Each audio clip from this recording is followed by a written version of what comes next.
Assalamualaikum warahmatullahi wabarakatuh. Perkenalkan, saya Alia Nur Fadilah dengan NIM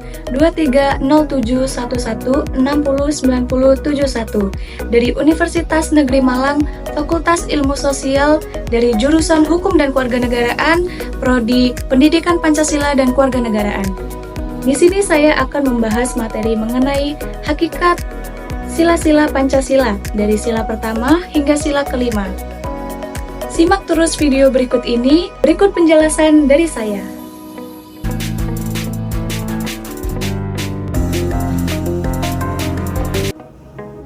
Hakikat sila-sila Pancasila, sila pertama, yaitu hakikat ketuhanan yang Maha Esa. Hakikat ketuhanan yang Maha Esa terletak pada pengakuan bahwa Tuhan adalah sumber dari tujuan dari segala sesuatu yang ada di alam semesta. Tuhan yang Maha Esa berarti hanya ada satu Tuhan yang tidak ada yang menyamai atau menyerupainya, baik dalam kekuasaan maupun keindahan. Konsep tentang Tuhan ini sangat erat kaitannya dengan agama, yang berlandaskan pada kitab suci dan ajaran para nabi.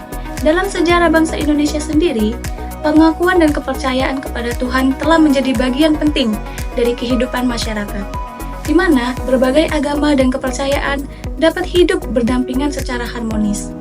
Nilai-nilai ketuhanan ini tercermin dalam kebebasan beragama, menjaga kerukunan antar umat beragama, serta beribadah dengan penuh tata krama dan rasa hormat. Salah satu contoh aktualisasi nilai ketuhanan yang Maha Esa dapat dilihat dalam upacara adat Kebo-Keboan yang digelar di Banyuwangi. Upacara ini merupakan bentuk rasa syukur masyarakat suku Using kepada Tuhan Yang Maha Esa atas hasil panen yang berlimpah, sekaligus sebagai momen untuk memohon perlindungan dari berbagai wabah penyakit dan bencana alam. Tradisi ini menunjukkan keyakinan bahwa segala keberhasilan dan perlindungan berasal dari Tuhan, sehingga masyarakat selalu bersyukur dan memohon agar tetap dilindungi. Selain sebagai bentuk rasa syukur, upacara ini juga mencerminkan penerapan sila pertama Pancasila, yaitu ketuhanan yang Maha Esa. Melalui penghormatan dan doa kepada Tuhan atas keberhasilan panen dan keselamatan, pengakuan terhadap kekuasaan Tuhan sebagai penjaga kehidupan dan alam, serta permohonan perlindungan dari hal-hal buruk dan bencana. Hakikat kemanusiaan yang adil dan beradab. Manusia adalah subjek kehidupan, aktor utama, dan khalifah di bumi yang memiliki kedudukan mulia serta tanggung jawab besar dalam menjalankan amanahnya di dunia. Oleh karena itu, memanusiakan manusia berarti memberikan penghormatan dan perlakuan yang sesuai dengan harkat dan martabatnya, serta memperlakukan sesama secara manusiawi dan penuh hormat. Keadilan menjadi prinsip penting dalam hal ini, yakni menempatkan segala sesuatu pada tempatnya secara adil tanpa diskriminasi terhadap siapapun. Dalam membangun peradaban, norma, sopan santun, dan budaya lokal harus dihormati sebagai landasan untuk menciptakan masyarakat yang berbudaya dan bermartabat. Masyarakat Indonesia secara umum selalu mengedepankan penghargaan terhadap setiap manusia, baik yang masih hidup maupun yang telah meninggal, serta menjunjung tinggi nilai-nilai kemanusiaan dalam setiap aspek kehidupan. Salah satu contoh aktualisasi nilai kemanusiaan yang adil dan beradab dapat ditemukan dalam tradisi Senguyun yang dijalankan oleh masyarakat Dayak Kenya. Tradisi ini bukan sekedar kerjasama untuk membangun orang yang kesusahan, melainkan telah menjadi bagian dari budaya dan cara hidup yang menempatkan kesejahteraan bersama sebagai prioritas. Dalam praktiknya, kebahagiaan warga diukur tidak hanya dari kepuasan pribadi, tetapi juga dari kebahagiaan dan kesejahteraan sesama anggota komunitas melalui berbagai hasil buruan, makan bersama, dan saling membantu saat ada yang sakit atau mengalami musibah. Nilai-nilai sila kedua Pancasila, yaitu kemanusiaan yang adil dan beradab, tercermin dalam tradisi Senguyun melalui beberapa aspek penting. Pertama, Senguyun menjunjung tinggi persamaan derajat hak dan kewajiban tiap anggota masyarakat tanpa membedakan latar belakang etnis maupun agama. Kedua, aktivitas ini merupakan ungkapan cinta kepada sesama demi menciptakan keharmonisan dan kesejahteraan bersama. Ketiga, warga rela mengutamakan kepentingan umum di atas kepentingan pribadi, bahkan menggunakan barang pribadi untuk kepentingan bersama tanpa mengharapkan imbalan. Keempat, tradisi ini berlandaskan pada sikap saling menghormati, menghargai kesempatan bersama, serta menyadari pentingnya hak dan kewajiban untuk saling membantu. Kelima, bantuan diberikan kepada warga yang sedang mengalami kesulitan, baik berupa tenaga, barang, maupun dana. Yang terakhir, Semuyun terbuka untuk kerjasama dengan desa lain tanpa memandang agama atau suku. Hakikat Persatuan Indonesia.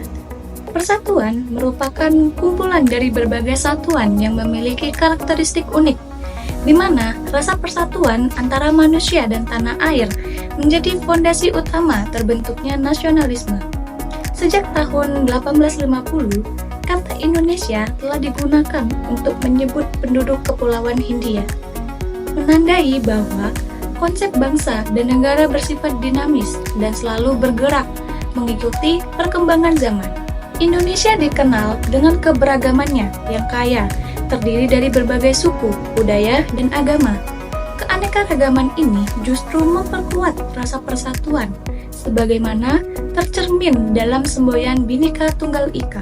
Nilai-nilai luhur seperti mengutamakan kepentingan bersama, mencintai tanah air, dan menghormati keberagaman menjadi landasan utama dalam kehidupan berbangsa dan bernegara.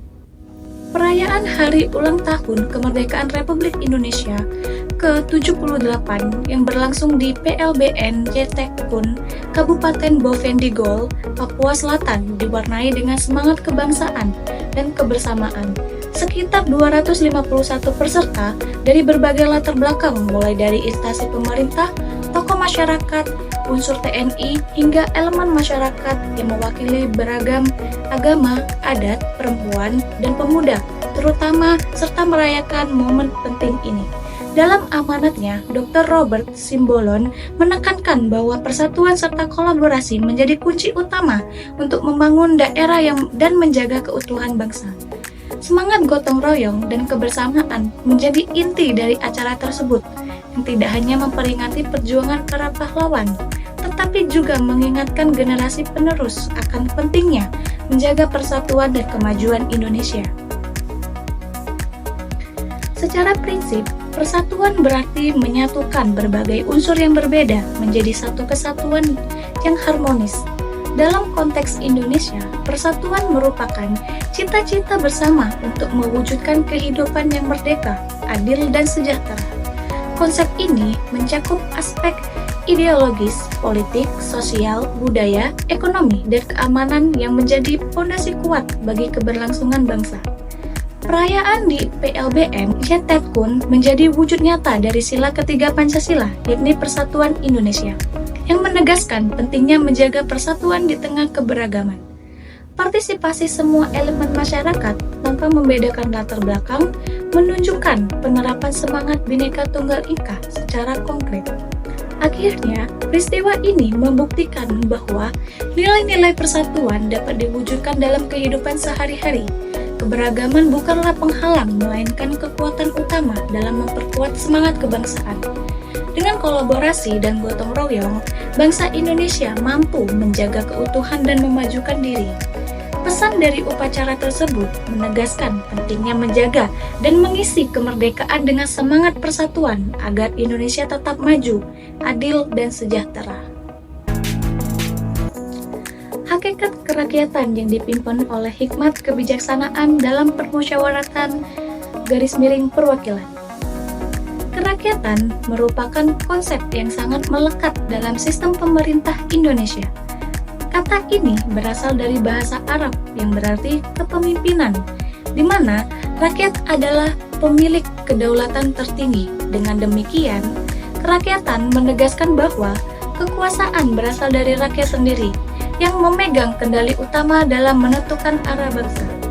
Dalam konteks kebijaksanaan, hikmah bukan hanya sekedar kecerdasan, melainkan mencakup akal budi, penggunaan pengetahuan secara benar, dan kemampuan bertindak secara arif.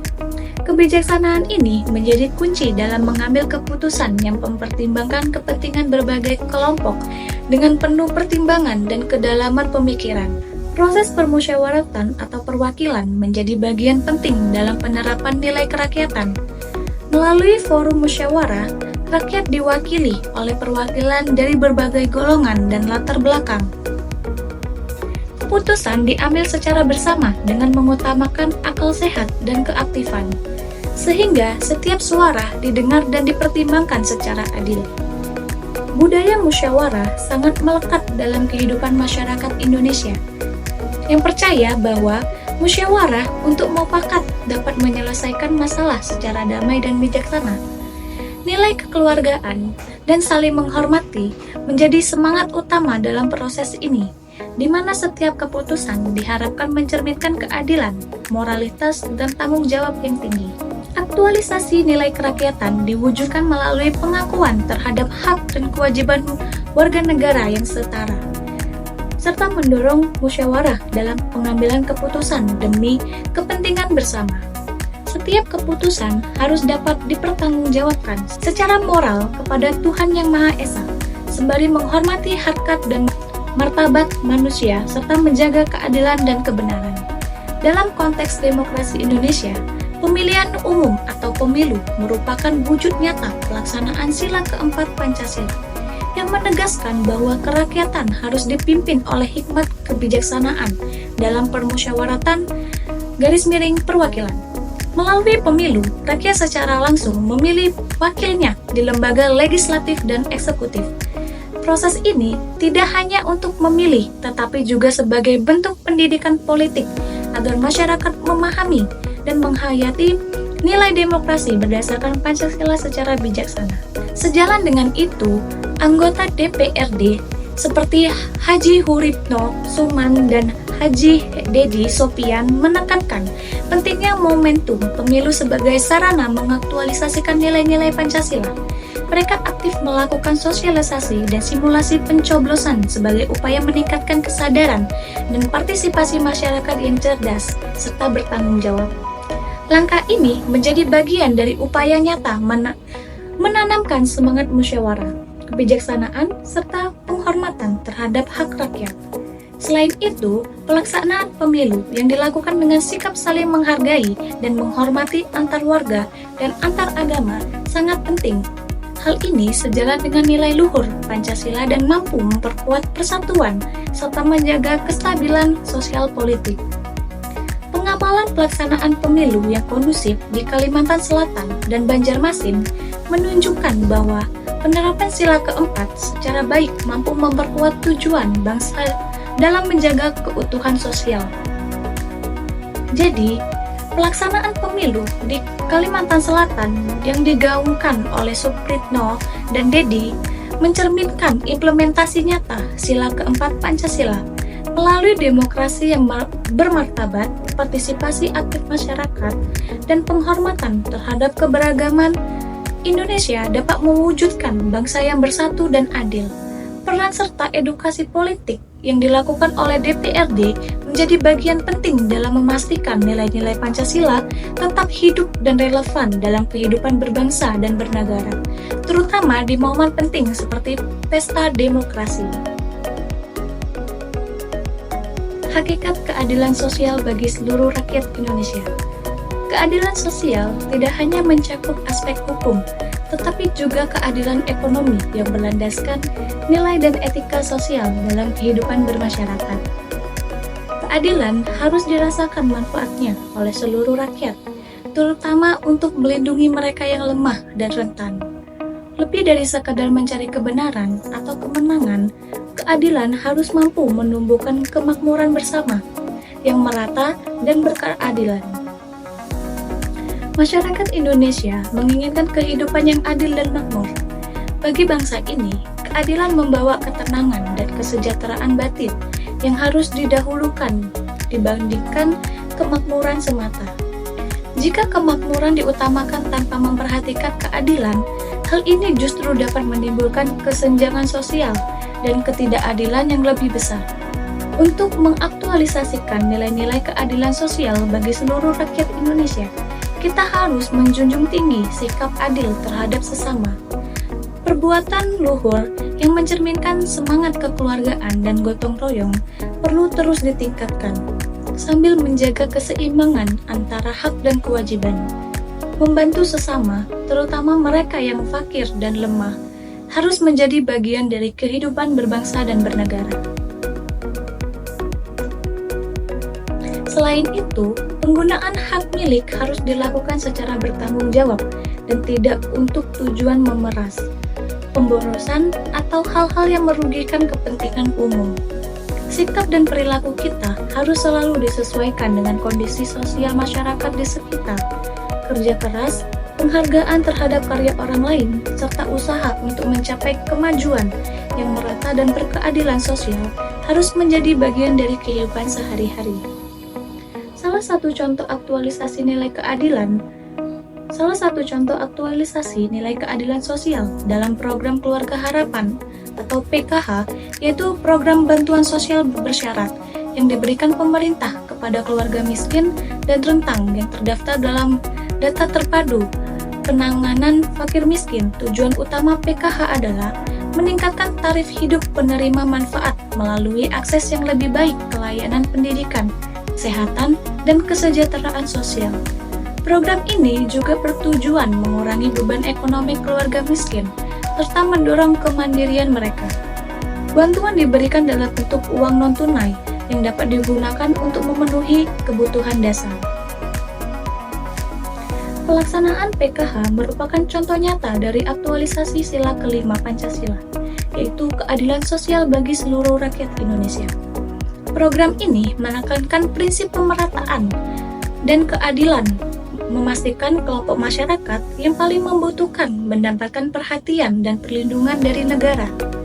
Selain mengurangi kesenjangan ekonomi, PKH turut memberdayakan keluarga penerima manfaat agar menjadi lebih mandiri dan mampu keluar dari lingkaran kemiskinan. PKH adalah langkah konkret pemerintah dalam mewujudkan keadilan sosial dengan memberikan akses yang adil terhadap sumber daya dan layanan publik, khususnya bagi masyarakat yang paling rentan. Dengan demikian, PKH tidak hanya berfungsi sebagai pengurang kemiskinan, tetapi juga sebagai sarana pemberdayaan dan peningkatan kesejahteraan seluruh rakyat Indonesia sesuai dengan nilai-nilai sila kelima Pancasila. Jadi, hakikat kelima sila Pancasila dapat disimpulkan bahwa setiap sila memiliki kedalaman makna dan saling terkait dalam mewujudkan Indonesia yang adil, makmur, dan harmonis. Sila pertama menegaskan pengakuan terhadap keberadaan Tuhan Yang Maha Esa sebagai sumber moral dan spiritual. Sila kedua menekankan pentingnya kemanusiaan yang adil dan beradab, menghormati hak serta martabat manusia. Sila ketiga mengedepankan persatuan Indonesia yang dirajut melalui rasa kekeluargaan, gotong royong, dan semangat kebersamaan. Sila keempat mengandung makna kerakyatan yang dipimpin oleh hikmat kebijaksanaan dalam permusyawaratan garis miring perwakilan, menekankan rakyat sebagai pemilik kedaulatan dan pengambil keputusan yang arif. Yang terakhir, sila kelima menegaskan pentingnya keadilan sosial bagi seluruh rakyat Indonesia sebagai wujud nyata kepedulian terhadap kaum lemah dan rentang, serta upaya meratakan manfaat kemakmuran. Keseluruhan sila ini saling melengkapi dalam membangun bangsa dan beragenda keadilan, kedamaian, dan keberkahan bersama. Itulah materi dari hakikat sila pertama sampai dengan sila kelima. Baik, sekian dari saya. Saya ucapkan terima kasih. Wassalamualaikum warahmatullahi wabarakatuh.